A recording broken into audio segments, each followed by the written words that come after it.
کہ حضور عام غلطی اور اجتہادی غلطی میں کیا فرق ہے؟ اجتہادی غلطی تو یہ اس لحاظ سے غلطی ہے کہ شریعت کی طرف منسوب کر کے اگر کوئی غلطی کی جائے تو اس کا مطلب ہے غلط اجتہاد کیا گیا، وہ شریعت کے غلط معنوں کو پھیلانے کا موجب بن جاتی ہے۔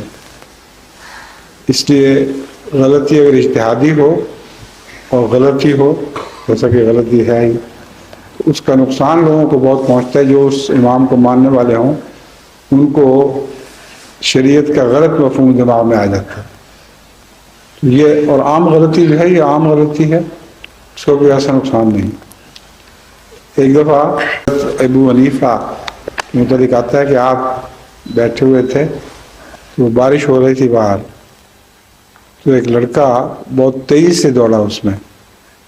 حضرت امام ابو حنیفہ نے بچے سے کہا کہ بچے سنبھل کے پھسل نہ جانا۔ وہ لڑکا بڑا ذہین تھا، کھڑے ہو کے فوراً مڑ کے کہا کہ امام صاحب میں پھسلوں گا تو اکیلا پھسلوں گا، اگر آپ پھسل گئے تو کافی لوگ پھسل جائیں گے، لاکھوں کو لوگ پھسلیں گے، آپ سنبھل کے چلیں۔ بات بالکل ٹھیک ہے۔ اجتہادی غلطی تو وہی ہے امام کی غلطی، اور انفرادی غلطی کی طرح ایک بچے کا پھسلنا ہے۔ یہ اسی سوال کا تتمہ ہے، اگلا حصہ ہے۔ وہ پوچھتے ہیں کہ کیا فرشتے اجتہادی غلطی کر سکتے ہیں؟ فرشتے نہیں۔ ایک آیت پیش کرتے ہیں حضور، کیا؟ وہ کہتے ہیں کہ پھر قرآن کریم کی جو آیت ہے کہ قالوا اتجعل فیہا ما یفسد فیہا ویسفک الدماء، یہ ان کی غلطی تھی۔ اللہ تعالیٰ اجتہادی غلطی نہیں ہے، کیونکہ یہ اللہ تعالیٰ کے حضور ایک غلط بات پیش کر رہے ہیں۔ کیونکہ ایسی غلطی تو نہیں تھی جو آگے غلطی کا نمونے کے طور پر آگے غلطی پھیلا دے۔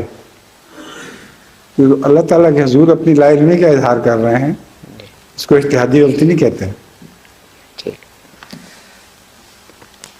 حضرت مسیح صلی اللہ علیہ وسلم کا شعر ہے، ملائک جس کی حضرت میں کریں اقرار لا علمی، یہ وہی بات ہے کہ ایسا اللہ ہے ہمارا، اس کے حضور میں ملائک بھی اپنی لا علمی کا اقرار کرتے ہیں۔